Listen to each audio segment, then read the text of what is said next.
भारतीय राजनीति का वो राजनेता जिसके मुख्यमंत्री बनने की भविष्यवाणी जेल से की गई थी। इमरजेंसी के दौरान जब वो जेल में बंद था तब उनकी मां का निधन हो गया और वो मां के अंतिम संस्कार तक में नहीं जा पाए। वो राजनेता जिनका विपक्षी भी विरोध नहीं करते थे। जब आडवाणी ने जिन्ना की तारीफ की तो वो बीजेपी के राष्ट्रीय अध्यक्ष बन गए। प्रोफेसर से सियासी गुरु बनने की उनकी कहानी बेहद दिलचस्प है। नरेंद्र मोदी को प्रधानमंत्री बनाने में उन्होंने अहम भूमिका निभाई। चलिए आपको बीजेपी के कद्दावर नेता और देश के रक्षा मंत्री राजनाथ सिंह की अनसुनी कहानियां सुनाते हैं। मैं राजनाथ सिंह ईश्वर की शपथ लेता हूं कि मैं विधि द्वारा स्थापित भारत के संविधान के प्रति सच्ची श्रद्धा और निष्ठा रखूंगा। मैं भारत की प्रभुता और अखंडता अक्षुण्ण रखूंगा। बात 1976 की है। देश में आपातकाल थोपा गया था। सभी गैर कांग्रेसी नेताओं को जेल में बंद कर दिया गया था। यूपी की एक जेल में 24 साल के राजनाथ सिंह भी बंद थे। एक बुजुर्ग व्यक्ति ने राजनाथ सिंह का हाथ देखा और बोला कि तुम एक दिन बहुत बड़े नेता बनोगे। राजनाथ ने पूछा कि कितना बड़ा? तो बुजुर्ग ने कहा कि उत्तर प्रदेश के मुख्यमंत्री जितना। जवाब सुनते ही राजनाथ सिंह हंस पड़े। क्या आप जानते हैं कि जिस बुजुर्ग ने राजनाथ सिंह के मुख्यमंत्री बनने की भविष्यवाणी की थी वो कोई और नहीं बल्कि उत्तर प्रदेश के मुख्यमंत्री रह चुके और कद्दावर जनसंघी नेता राम प्रकाश गुप्ता थे। राम प्रकाश गुप्ता की भविष्यवाणी सुनने के बाद राजनाथ सिंह को हंसी आ गई। यह हंसी इसलिए आई क्योंकि उन दिनों जनसंघ प्रदेश में तीसरे चौथे नंबर पर रहती थी। ऐसे में मुख्यमंत्री जितना बड़ा नेता बनना उनके लिए किसी सपने से कम नहीं था। लेकिन वक्त का तकाजा देखिए, ठीक भविष्यवाणी के ठीक 24 साल बाद वही नौजवान राजनाथ सिंह राम प्रकाश गुप्ता को हटाकर मुख्यमंत्री बन गए। बात 1967 की है। उत्तर प्रदेश में चौधरी चरण सिंह की अगुवाई में सरकार का गठन हुआ। इसी सरकार में राम प्रकाश गुप्ता को डिप्टी सीएम बनाया गया। वहीं इमरजेंसी के बाद 1977 में जनता पार्टी ने कमाल कर दिया और सरकार का गठन किया तो राम प्रकाश गुप्ता को कैबिनेट मंत्री बनाया गया। वक्त बीतता गया और 1980 में बनने वाली बीजेपी 1989 आते आते उत्तर प्रदेश में अपनी पकड़ मजबूत कर चुकी थी। हिंदुत्व के रथ पर सवार बीजेपी आलाकमान सोशल इंजीनियरिंग को भी साधना शुरू कर चुका था। बीजेपी को पता था कि अगर यूपी की सत्ता में आना है तो किसी ओबीसी चेहरे को आगे करना होगा। इसी वजह से लोध जाति से आने वाले ओबीसी नेता कल्याण सिंह बाजी मार गए और राम प्रकाश गुप्ता पिछड़ गए। राम मंदिर आंदोलन की लहर में 1991 में बीजेपी की प्रदेश में सरकार बनी और कल्याण सिंह मुख्यमंत्री बने। इसी सरकार में पहली बार राजनाथ सिंह को भी मंत्री बनने का मौका मिला। राजनाथ सिंह माध्यमिक शिक्षा मंत्री बने तो बोर्ड एग्जाम पास करना लोगों के लिए टेढ़ी खीर हो गई, क्योंकि राजनाथ सिंह ने नकल पर पूरी तरह नकेल कस दी थी। दरअसल राजनाथ सिंह नकल अध्यादेश लाए थे। इस कानून के तहत नकलची छात्रों को परीक्षा सेंटर से ही गिरफ्तार किया जाता था और जमानत कोर्ट से मिलती थी। शिक्षा मंत्री बनने के बाद राजनाथ सिंह ने नकल माफियाओं पर ऐसी नकेल कसी कि प्रदेश में नकल का नामो निशान नहीं बचा, जिसकी वजह से पास होने वाले छात्रों की संख्या में बड़ी गिरावट आई। लेकिन राजनाथ सिंह बतौर शिक्षा मंत्री पूरे देश में लोकप्रिय हो गए। बतौर शिक्षा मंत्री राजनाथ सिंह ने संकेत दे दिया था कि वह सियासत में लंबी रेस के घोड़े हैं। ये तो बस शुरुआत है। कल्याण सिंह की सरकार प्रदेश में जबरदस्त तरीके से चल रही थी। इसी बीच बाबरी विध्वंस के बाद कल्याण सिंह ने मुख्यमंत्री पद से इस्तीफा दे दिया। 1993 में यूपी विधानसभा चुनाव हुए तो सपा बसपा के गठबंधन यानी काशीराम मुलायम के गठबंधन ने बीजेपी को बहुमत के आंकड़े से काफी पीछे रोक दिया। बीजेपी 177 सीटों पर सिमट गई। खुद राजनाथ सिंह भी लखनऊ के महोना सीट से चुनाव हार गए। राजनाथ सिंह हारे तो लोग कहने लगे कि राजनाथ को शिक्षकों और बच्चों की हाय लग गई। खैर, राजनाथ सिंह इन सब बातों से इतर कुछ और कर रहे थे। संघ के दुलारे राजनाथ 1994 में राज्यसभा पहुंच गए। इसके बाद बीजेपी के प्रदेश अध्यक्ष बनकर उत्तर प्रदेश में लौटे। 1996 में विधानसभा चुनाव हुए तो किसी पार्टी को बहुमत नहीं मिला। मायावती भी मुलायम से अलग हो चुकी थी। बसपा और बीजेपी के बीच सत्ता को लेकर सौदा हुआ। 6 महीने के मुख्यमंत्री फॉर्मूले पर मुहर लगी। मायावती पहले 6 महीने मुख्यमंत्री रही। इसके बाद कल्याण सिंह मुख्यमंत्री बने, लेकिन कुछ ही महीनों बाद मायावती ने अपना समर्थन वापस ले लिया और कल्याण सिंह की सरकार गिर गई। यहीं राजनाथ सिंह की एंट्री होती है और वो बड़ा पॉलिटिकल मैनेजमेंट दिखाते हैं। राजनाथ सिंह ने कांग्रेस और बसपा में तोड़फोड़ मचा दी, जिसके बाद दो नए गुट पैदा हो गए। कांग्रेस से लोकतांत्रिक कांग्रेस तो बसपा से जनतांत्रिक बसपा। इसके बाद कल्याण सिंह की सरकार तो बच गई, लेकिन राजनाथ सिंह मंत्री नहीं बने। सियासी पंडितों का कहना है कि राजनाथ सिंह की नजर बड़े गेम पर थी, इसीलिए वो कल्याण सिंह की सरकार में मंत्री नहीं बने। इसी बीच कल्याण सिंह की सरकार में राजनाथ सिंह के वफादार विधायक गदर काटने लगे। विधायकों की बयानबाजी शुरू हो गई। अपनी इस सरकार में कल्याण सिंह बेगाने लगने लगे। कहा जाता है कि संघ, संगठन और आला कमान उनकी शिकायतों पर ध्यान नहीं दे रहा था। यही वजह थी कि कल्याण सिंह और अटल बिहारी वाजपेयी में ठन गई। लेकिन सियासी जानकारों का कहना है कि यह सब राजनाथ सिंह को मुख्यमंत्री बनाने के लिए किया जा रहा था। 1999 के लोकसभा चुनाव में अटल बिहारी वाजपेयी ने लखनऊ में डेरा लिया।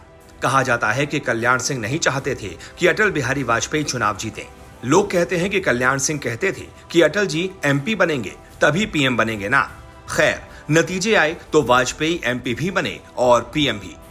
लेकिन उत्तर प्रदेश में बीजेपी के खराब प्रदर्शन की वजह से कल्याण सिंह को मुख्यमंत्री पद से हटा दिया गया। हालांकि पार्टी ने तुरंत राजनाथ सिंह की ताजपोशी नहीं की। पहले तो यूपी में राष्ट्रपति शासन लगाया गया, फिर अटल बिहारी वाजपेयी ने रिटायरमेंट का सुख भोग रहे राम प्रकाश गुप्ता को बाहर निकाला। नई पीढ़ी के नेताओं ने उनका नाम तक नहीं सुना था। नवंबर 1999 में राम प्रकाश गुप्ता को प्रदेश का मुख्यमंत्री बना दिया गया। लेकिन हैरानी की बात तो यह थी कि नई राजनीति, नए विधायकों और संगठन में उस वक्त उनकी खास पकड़ नहीं थी।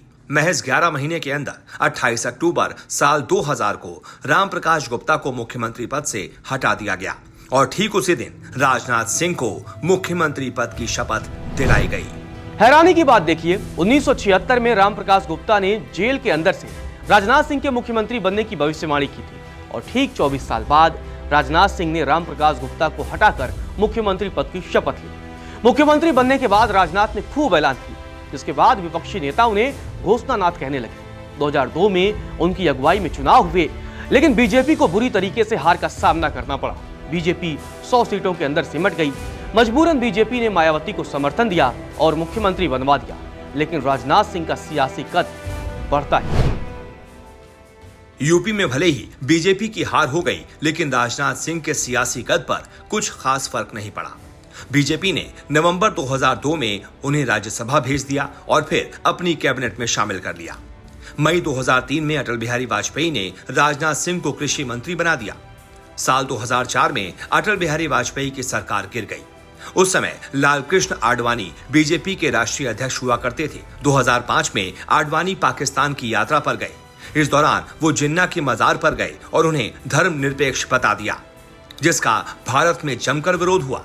यहां तक कि संघ के लोग भी नाराज हो गए। आडवाणी का पाकिस्तान में दिया बयान बीजेपी के अंदर भूचाल मचा चुका था। संघ और बीजेपी के दबाव के बाद आखिरकार आडवाणी ने वेंकैया नायडू को अपना इस्तीफा सौंप दिया। यहीं से राम लक्ष्मण की जोड़ी के बीच राजनाथ सिंह की एंट्री हो गई। दरअसल अटल बिहारी वाजपेयी कहते थे कि आडवाणी प्रमोद महाजन की जोड़ी राम लक्ष्मण की तरह बीजेपी को आगे ले जाएगी।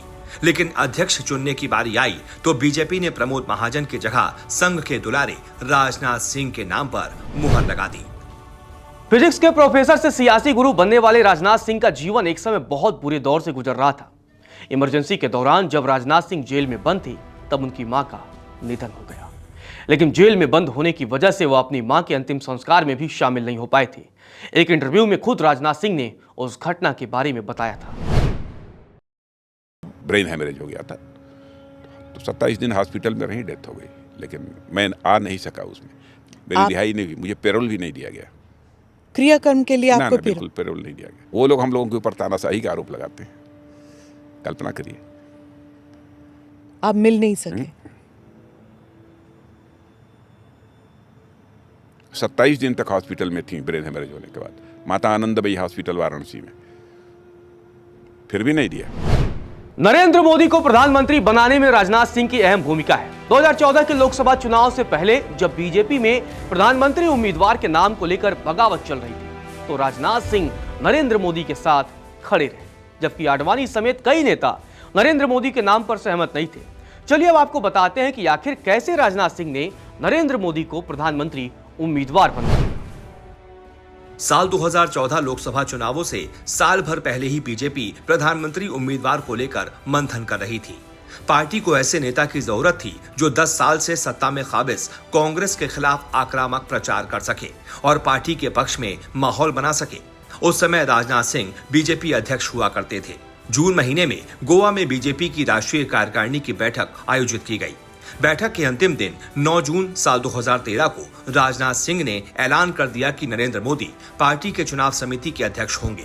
राजनाथ सिंह के ऐलान करते ही बैठक में हलचल मच गई। पार्टी के कई नेता नाराज हो गए, यहां तक कि लालकृष्ण आडवाणी भी नाराज हो गए, जिन्होंने बीजेपी के गठन में अहम भूमिका निभाई थी। दरअसल बैठक से पहले ही मोदी के नाम को लेकर बीजेपी 2 धड़ों में बंट चुकी थी। मोदी उस समय गुजरात के मुख्यमंत्री के तौर पर काम कर रहे थे। पार्टी का एक धड़ा चाहता था कि मोदी बीजेपी का नेतृत्व करे, तो आडवाणी खेमा ऐसा नहीं चाहता था। इसका अंदाजा इससे लगाया जा सकता है कि आडवाणी खेमे को पता था कि कार्यकारिणी बैठक में मोदी को लेकर कोई बड़ा ऐलान हो सकता है। इसी वजह से आडवाणी समेत कई बड़े नेताओं ने बैठक में शामिल होने से इनकार कर दिया था। उधर सहयोगी नीतीश कुमार भी मोदी के नाम को लेकर बीजेपी को आंखें दिखा रहे थे। नीतीश कुमार ने राजनाथ सिंह को फोन लगाकर मोदी के नाम पर असहमति जताई। नरेंद्र मोदी को लेकर बीजेपी में विरोध जारी था, लेकिन राजनाथ सिंह उनके साथ डटे थे। बैठक में शामिल होने जब मोदी गोवा पहुंचे तो उनका जोरदार स्वागत हुआ। गोवा के मुख्यमंत्री, उस समय तत्कालीन मुख्यमंत्री मनोहर पर्रिकर ने मोदी का समर्थन किया। आखिरकार 9 जून को राजनाथ सिंह ने चुनाव समिति के अध्यक्ष के लिए मोदी के नाम का ऐलान कर दिया। नरेंद्र मोदी मंच पर पहुंचे, लेकिन उन्हें देने के लिए एक गुलदस्ता तक नहीं था। ऐसे में राजनाथ सिंह ने किसी और को दिया हुआ गुलदस्ता उठाया और नरेंद्र मोदी के हाथों में थमाया। इस ऐलान के साथ ही नरेंद्र मोदी 2014 लोकसभा चुनाव के पूरे कर्ता धर्ता बन गए। नरेंद्र मोदी बीजेपी चुनाव समिति के अध्यक्ष बन गए, लेकिन नीतीश कुमार ने राजनाथ सिंह को फोन कर गठबंधन तोड़ने की बात कह दी। राजनाथ के लाख समझाने के बाद भी नीतीश कुमार नहीं माने। इसी बीच आडवाणी ने एक पत्र लिखकर खुद को शरशैया पर लेटे भीष्म पितामह से तुलना कर दी। राजनाथ सिंह को पत्र लिखकर आडवाणी ने इस्तीफा देने तक की बात कह दी। आडवाणी के पत्र के बाद राजनाथ सिंह ने कहा, मोदी को चुनाव प्रचार समिति का चेयरमैन बनाने का फैसला सबकी सहमति से लिया गया था, यह बदला नहीं जाएगा। आखिरकार संघ प्रमुख मोहन भागवत के समझाने के बाद आडवाणी ने इस्तीफा वापस लिया। आखिरकार वो तारीख आई जब राजनाथ सिंह की बदौलत नरेंद्र मोदी के प्रधानमंत्री उम्मीदवार बनने का रास्ता साफ हो गया। तारीख 13 सितंबर 2013। बीजेपी संसदीय दल की बैठक में नरेंद्र मोदी के नाम पर मुहर लगा दी गई, लेकिन इस बैठक में आडवाणी शामिल नहीं हुए। लेकिन राजनाथ सिंह मन बना चुके थे कि बीजेपी नरेंद्र मोदी की ही अगुवाई में लोकसभा के चुनावी मैदान में उतरेगी। 10 जुलाई 1951 को उत्तर प्रदेश के चंदौली जिले के बभोरा गांव में जन्मे राजनाथ सिंह के पिता का नाम रामबदन सिंह और माता का नाम गुजराती देवी था। महज 13 साल की उम्र से राजनाथ सिंह संघ से जुड़ गए। पढ़ाई के लिए वो गोरखपुर चले गए, जहां उन्होंने विश्वविद्यालय में एडमिशन लिया। फिजिक्स में मास्टर डिग्री हासिल करने के बाद वो मिर्जापुर चले गए, जहां उन्होंने केबी महाविद्यालय में प्रोफेसर के तौर पर पढ़ाना शुरू किया। नौकरी लगने के बाद भी उन्होंने संघ का साथ नहीं छोड़ा, लेकिन जल्द ही उन्होंने नौकरी छोड़ दी और राजनीति में एक्टिव हो गए। 1974 में माथे पर एक चमकदार लाल तिलक के साथ उन्हें भारतीय जनसंघ का सचिव नियुक्त किया गया। राजनीति में राजनाथ ने कदम रखा तो अपना वर्चस्व जमाना शुरू कर दिया।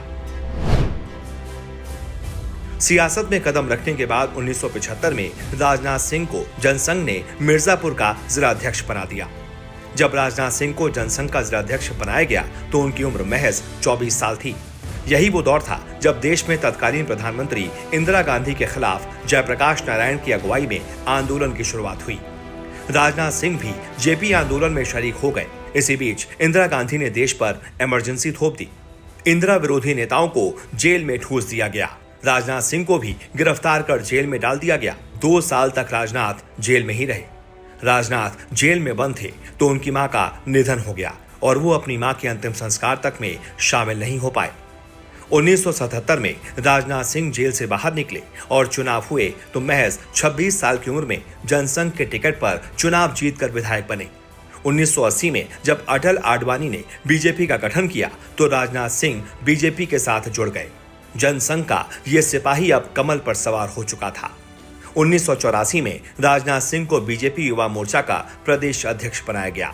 संगठन में उन्होंने अपनी ऐसी छाप छोड़ी कि 4 साल बाद ही 1988 में उन्हें युवा मोर्चा का राष्ट्रीय अध्यक्ष बना दिया गया। राजनाथ सिंह अटल आडवाणी का भरोसा जीत चुके थे तो संघ में भी अपनी पैठ मजबूत कर चुके थे। बीजेपी ने राजनाथ सिंह को उत्तर प्रदेश विधान परिषद भेज दिया। 1991 में जब यूपी में कल्याण सिंह की सरकार बनी तो राजनाथ को शिक्षा मंत्री की जिम्मेदारी सौंपी गई। शिक्षा मंत्री बनने के बाद अपने फैसलों से उन्होंने सबको चौंका दिया और उत्तर प्रदेश को नकल माफियाओं से मुक्ति दिला दी। 1994 में पहली बार राजनाथ राज्यसभा पहुंचे। इसी साल पहली बार वो यूपी बीजेपी के प्रदेश अध्यक्ष भी बने। उत्तर प्रदेश की सियासत में सिक्का जमाने के बाद राजनाथ सिंह ने केंद्र में अपनी धाक जमाई। 22 नवंबर 1999 को अटल बिहारी वाजपेयी ने अपनी सरकार में उन्हें मंत्री बनाया तो 1 साल बाद ही उन्हें अक्टूबर 2000 में उत्तर प्रदेश का मुख्यमंत्री बनाया गया। 2002 में जब बीजेपी की हार हुई तो राजनाथ सिंह को एक बार फिर से केंद्र में मौका मिला। 2003 में उन्हें अटल बिहारी वाजपेयी की सरकार में कृषि मंत्री की जिम्मेदारी सौंपी गई। कृषि मंत्री बनने के बाद राजनाथ सिंह ने किसान कॉल सेंटर और कृषि आय बीमा योजना की शुरुआत की, जिसकी खूब चर्चा हुई और किसानों के लिए काफी फायदा मिला। साल 2004 में जब अटल बिहारी वाजपेयी की सरकार गिरी तो राजनाथ सिंह का कद पार्टी में और बढ़ गया। साल 2005 में उन्हें आडवाणी की जगह बीजेपी का राष्ट्रीय अध्यक्ष बनाया गया। 2009 तक बीजेपी के राष्ट्रीय अध्यक्ष रहे। 2009 में पहली बार लोकसभा चुनाव लड़ा और गाजियाबाद से जीतकर सांसद बने। 2014 के लोकसभा चुनाव से ठीक पहले जनवरी 2013 में राजनाथ सिंह को दोबारा बीजेपी का राष्ट्रीय अध्यक्ष बनाया गया, जिसके बाद यह साफ हो गया कि राजनाथ सिंह की अगुवाई में ही बीजेपी 2014 के लोकसभा चुनावी मैदान में उतरेगी। राजनाथ सिंह ने पार्टी को एकजुट किया और नरेंद्र मोदी को प्रधानमंत्री उम्मीदवार बनाने में अहम भूमिका निभाई। 2014 लोकसभा चुनाव के नतीजे आए तो मोदी और राजनाथ की अगुवाई में बीजेपी ने पहली बार पूर्ण बहुमत की सरकार बनाई। राजनाथ सिंह लखनऊ सीट से लोकसभा पहुंचे। नरेंद्र मोदी की अगुवाई में सरकार का गठन हुआ तो राजनाथ सिंह सरकार में नंबर 2 के पद पर यानी कि गृह मंत्री रहे। 2019 तक वो देश के गृह मंत्री रहे। 2019 में जब केंद्र में दोबारा मोदी सरकार बनी तो राजनाथ सिंह ने नरेंद्र मोदी के बाद दूसरे नंबर पर शपथ ली, लेकिन इस बार उनके मंत्रालय में बदलाव किया गया और उन्हें रक्षा मंत्रालय की जिम्मेदारी सौंपी गई। 2024 में तीसरी बार एनडीए की सरकार बनने पर राजनाथ सिंह को फिर से रक्षा मंत्री बनाया गया। राजनाथ सिंह के परिवार की बात की जाए तो 5 जून 1971 को सावित्री सिंह के साथ वो शादी के पवित्र बंधन में बंधे। राजनाथ सिंह के 2 बेटे और 1 बेटी हैं। बड़े बेटे पंकज सिंह नोएडा से विधायक हैं तो छोटे बेटे का नाम नीरज है, वहीं बेटी का नाम अनामिका सिंह है। राजनाथ सिंह भारतीय सियासत के सबसे कद्दावर नेताओं में से गिने जाते हैं। वाजपेयी सरकार से लेकर मोदी सरकार तक केंद्र में उनकी अपनी अलग पहचान रही है। विपक्षी नेता भी राजनाथ सिंह की तारीफ करते हैं। चंदौली से निकलकर नई दिल्ली में अपना सियासी मुकाम हासिल करना राजनाथ सिंह के लिए कतई आसान नहीं था, लेकिन धैर्य, ज्ञान और पॉलिटिकल मैनेजमेंट से उन्होंने अपनी पहचान बनाई और अपना मुकाम हासिल किया। अनसुनी कहानियां में आज सिर्फ इतना ही। अगले एपिसोड में मिलते हैं एक और चर्चित शख्सियत की अनसुनी कहानियां के साथ। नमस्कार, मैं हूं मानक गुप्ता। अगर आपको हमारा ये वीडियो पसंद आया हो तो इसे लाइक और शेयर जरूर करें और हाँ, हमें सब्सक्राइब और फॉलो करना ना भूलें ताकि आप देश और दुनिया की कोई खबर मिस ना करें। तो जुड़े रहिए हमारे साथ और देखते रहिए न्यूज़ 24।